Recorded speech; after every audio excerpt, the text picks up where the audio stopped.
അപ്പോൾ എല്ലാവർക്കും നമസ്കാരം. നമ്മളിന്ന് വന്നിട്ടുള്ളത് ഏറ്റവും പുതിയ ഹോണ്ട ആക്ടിവ 125 ആയിട്ടാണ്.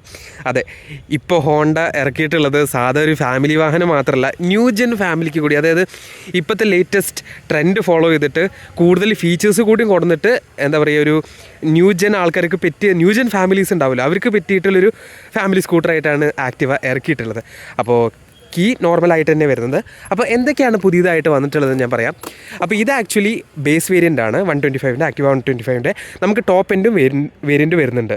ടോപ്പ് എൻഡ് വേരിയൻറ്റിൽ നമുക്ക് നാവിഗേഷൻ വരുന്നുണ്ട്, അതുപോലെ തന്നെ ബ്ലൂടൂത്ത് കണക്ടിവിറ്റി, അല്ല നമുക്ക് കോൾ അറ്റൻഡ് ചെയ്യാം, മെസ്സേജ് അയക്കാനുള്ള ഓപ്ഷൻ ഉണ്ട്, പിന്നെ മ്യൂസിക് ഇടാനുള്ളത്, പിന്നെ നാവിഗേഷൻ, അതായത് റൂട്ട് നമുക്ക് ഫോണിൽ നോക്കേണ്ട ആവശ്യമില്ല, ഒക്കെ ഡിജിറ്റൽ ഈ ഒരു TFT ഡിസ്പ്ലേയിൽ നമുക്ക് കാണാൻ പറ്റും.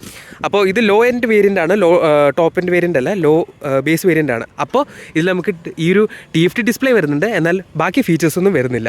പിന്നെ ടോപ്പ് എൻഡ് വേരിയൻറ്റിൽ നമുക്ക് നമ്മുടെ റിമോട്ട് കീ ഉപയോഗിച്ചിട്ട് ഉള്ളൊരു ഓപ്ഷൻസും വരുന്നുണ്ട്. അത് നമ്മൾ ഡീറ്റെയിൽ ആയിട്ടുള്ള റിവ്യൂ കൊണ്ടുവരുന്നതായിരിക്കും ആ ടോപ്പ് എൻഡ് വേരിയൻറ്റിൻ്റെ. അപ്പോൾ ടെക്നിക്കൽ അല്ലെങ്കിൽ ഒരു ഫീച്ചർ ഭാഗം മാത്രം ഒഴിച്ചിട്ട് ബാക്കി എന്തൊക്കെ ചേഞ്ചസ് ആണ് ഈ വാഹനത്തിൽ വന്നിട്ടുള്ളതെന്ന് നമുക്ക് നോക്കാം. ഞാൻ എന്തായാലും പ്രോമിസ് ചെയ്യുന്നു, ടോപ്പ് എൻഡ് വേരിയൻറ്റ് നമ്മൾ എന്തായാലും കൊണ്ടുവരുന്നതായിരിക്കും. അപ്പോൾ അതിൽ നാവിഗേഷൻ എങ്ങനെയൊക്കെ വർക്ക് ചെയ്യുന്നത്, അതുപോലെ തന്നെ ബ്ലൂടൂത്തും, ഇതെല്ലാം ഞാൻ എക്സ്പ്ലെയിൻ ചെയ്തിരുന്നതായിരിക്കും. നമുക്ക് ഈ വാഹനം ഒന്ന് സ്റ്റാർട്ട് ചെയ്യാം. അപ്പോൾ ഫസ്റ്റ് നോക്കുകയാണെങ്കിൽ നമ്മുടെ സൈഡ് സ്റ്റാൻഡ് പൊക്കി വെക്കണം, എന്നാലാണ് വാഹനം സ്റ്റാർട്ടാവും. സ്റ്റാർട്ട് ക്ലിക്ക് ചെയ്തിട്ട് ബ്രേക്ക് അമർത്തിയാൽ വാഹനം സ്റ്റാർട്ടായി. ഒന്ന് റവ് ചെയ്ത് കഴിഞ്ഞാൽ മുന്നോട്ട് പോകാൻ വേണ്ടിയിട്ട് കുതിക്കുകയാണ്. അപ്പോൾ അത് 125 cc ആണ്, നിങ്ങൾക്ക് അറിയുന്ന പോലെ തന്നെ. അതുപോലെ തന്നെ കിലോ വാട്ട് പറഞ്ഞാൽ 6.2 കിലോ വാട്ട് പവറാണ് പ്രൊഡ്യൂസ് ചെയ്യുന്നത്. പിന്നെ 10.5 Nm ഓഫ് ടോർക്കും. പിന്നെ 6 പുതിയ കളേഴ്സിലാണ് വരുന്നത്. ഉള്ള കളേഴ്സ് തന്നെയാണ്, പക്ഷേ ഈ ഒരു കളർ ഭയങ്കര അട്രാക്റ്റീവാണ്. ഒരു ഗ്രേ, നാർഡോ ഗ്രേ. നമ്മൾ കൂടുതൽ എക്സ്പെൻസീവ് അല്ലെങ്കിൽ ഒരു BMW ഒരു X6 വണ്ടികളൊക്കെ കണ്ടിട്ടുള്ളൊരു കളറാണ്. അതൊരു പ്രീമിയം കളറാണ് ഈ ആക്ടിവ 125 കൊടുത്തിട്ടുള്ളത്. പിന്നെ കൂടുതൽ പ്രീമിയം അല്ലെങ്കിൽ ഒരു ലക്ഷറി ലുക്ക് കൊടുക്കാൻ വേണ്ടിയിട്ട് നമ്മുടെ സീറ്റ് കളർ കുറച്ചുകൂടി ഡാർക്ക് ബ്രൗണിഷ് കളർ കൊടുത്തിട്ടുണ്ട്. പിന്നെ ഇൻറ്റീരിയേഴ്സിൻ്റെ ഈ ഒരു ഭാഗം ബ്രൗൺ കളറാക്കിയിട്ടുണ്ട്, കണ്ടോ. അപ്പോൾ കുറച്ചുകൂടി ഒരു എന്താ പറയുക, ഒരു ലക്ഷറി ലുക്ക് കൊടുക്കുന്നുണ്ട്. പിന്നെ അടുത്തൊരു ചേഞ്ച് എന്താണെന്ന് വെച്ചാൽ, നമ്മുടെ ഈ ഒരു ആക്ടിവ 125 ബാഡ്ജിങ് ആക്ച്വലി ഫ്രണ്ടിലായിരുന്നു, അത് കുറച്ചുകൂടി പിന്നോട്ടാക്കിയിട്ട് കുറച്ചുകൂടി ഭംഗിയാക്കിയിട്ട് ഒരു സ്റ്റീൽ പ്ലേറ്റിലാണ് ഒരു ബ്ലാക്ക് കാർവിങ് കൊടുത്തിട്ടുണ്ട് ആക്ടിവ 125 എന്ന്. അതുപോലെ തന്നെ ഈ ഒരു ഏരിയയിലൊക്കെ ഒരു ബ്രൗണിഷ് കളർ കൊടുത്ത കാരണം തന്നെ അത്യാവശ്യം നല്ലൊരു പ്രീമിയം ലുക്ക് നമുക്ക് കിട്ടുന്നുണ്ട് ഇവിടെ നിന്നൊക്കെ നോക്കുമ്പോൾ. അപ്പോൾ ഓടിക്കുമ്പോൾ നമുക്കൊരു എന്താ പറയുക, ഒരു ഭംഗി കൊടുക്കുന്നുണ്ട് വാഹനത്തിന്. പിന്നെ TFT ഡിസ്പ്ലേ ആണ് ഇത് വരുന്നത്. എങ്ങനെയാണ് ഈ ഒരു TFT ഡിസ്പ്ലേ കൺട്രോൾ ചെയ്യാമെന്ന് വെച്ചാൽ, നമുക്കിവിടെ ഒരു ബട്ടൺ നോബ് വരുന്നുണ്ട്.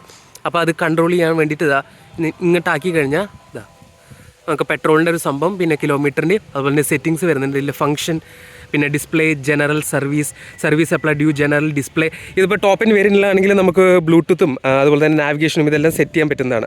അപ്പോൾ അതാണ് ഈ വാഹനത്തിനെ പറ്റിയുള്ള വിശേഷം. പിന്നെ നമുക്ക് ഹോണ് സെയിം ഹോണിനെയാണ് വരുന്നത്. പിന്നെ ഫ്രണ്ടിൽ LED ഹെഡ് ലാംപ്സാണ് വരുന്നത്. അതുപോലെ തന്നെ LED DRL വരുന്നുണ്ട്. ഹാലജൻ ടേൺ ഇൻഡിക്കേറ്റേഴ്സ് ആണ്. റിയറിലേക്ക് നോക്കിക്കഴിഞ്ഞാൽ ഇതാ ടെയിൽ ലാംപ്സ് വരുന്നു. പിന്നെ എക്സ് ഷേപ്ഡ് ഒരു എന്താ പറയുക, ഒരു സിൽവർ ഡിസൈനാണ് കൊടുത്തിട്ടുള്ളത്. അതിൽ നമുക്ക് ആക്ടിവ 125 എന്നൊരു ബാഡ്ജിങ് കാണാം.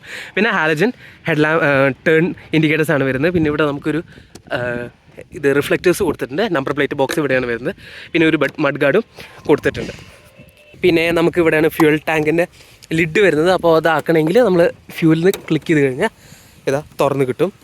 പിന്നെ സീറ്റിൻ്റെ ഒരു ബട്ടൺ കൂടിയും ആക്കി കഴിഞ്ഞാൽ സീറ്റും തുറക്കാൻ പറ്റും. അത് അമർത്തി വെച്ചിട്ട് വേണം തുറക്കാൻ വേണ്ടിയിട്ട്. ഇതാണ് നമ്മുടെ ബൂട്ട് സ്പേസ് എന്ന് വേണമെങ്കിൽ പറയാം. ഒരു ഹെൽമെറ്റ് നമുക്ക് വെക്കാൻ പറ്റും കംഫർട്ടബിളായിട്ട്. ഇതൊന്ന് അടയ്ക്കാം. അതുപോലെ തന്നെ ഫ്യൂൽ ടാങ്ക് നമുക്ക് അടയ്ക്കാം. അറൗണ്ട് 6.5 ലിറ്ററിൻ്റെയാണ് ഇതിൻ്റെ ഫ്യൂൽ ടാങ്ക് കപ്പാസിറ്റി വരുന്നത്. അപ്പോൾ ഫ്യൂൽ ടാങ്കിൻ്റെ കാര്യം പറഞ്ഞപ്പോഴാണ് മൈലേജ് എത്ര വരുന്നുണ്ടാവും? അറൗണ്ട് 50 to 55 ആണ് വരുന്നത്. 55 km/ലിറ്റർ അറൗണ്ട് കിട്ടുന്നുണ്ട്.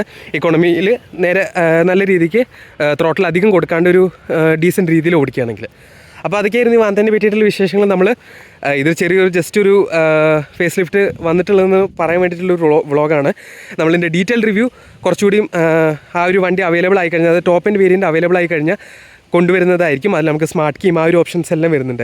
അപ്പോൾ അത് നമുക്ക് കുറച്ചുകൂടി ഡീറ്റെയിൽ ആയിട്ട് കാണാം, വണ്ടി ഓടിച്ചിട്ടൊക്കെ അറിയാം. അപ്പോൾ ഞാൻ ഓടിച്ച് കഴിഞ്ഞപ്പോൾ, ഈ വാഹനം ഓടിച്ച് കഴിഞ്ഞപ്പോൾ അത്യാവശ്യം നല്ല കംഫർട്ടബിൾ ആയിരുന്നു. അപ്പോൾ ഇതിനെക്കാട്ടിലും കൂടുതൽ ഇൻട്രസ്റ്റിംഗ് ആ ഒരു റീലായിരിക്കും, ആ ഒരു വീഡിയോ ആയിരിക്കും. കാരണം എന്താ വെച്ചാൽ അതിൽ നമുക്ക് നാവിഗേഷനും ബ്ലൂടൂത്തും കുറേ ഓപ്ഷൻസ് വരുന്നില്ല, നമുക്ക് കുറേ കാര്യങ്ങൾ അറിയാൻ പറ്റും. അപ്പോൾ ഈ ഒരു വീഡിയോ നമ്മൾ ഇവിടെ അവസാനിക്കുകയാണ്. അപ്പോൾ നന്ദി, നമസ്കാരം. മറ്റേ വീഡിയോന് വേണ്ടിയിട്ട് കാത്തിരിക്കുക.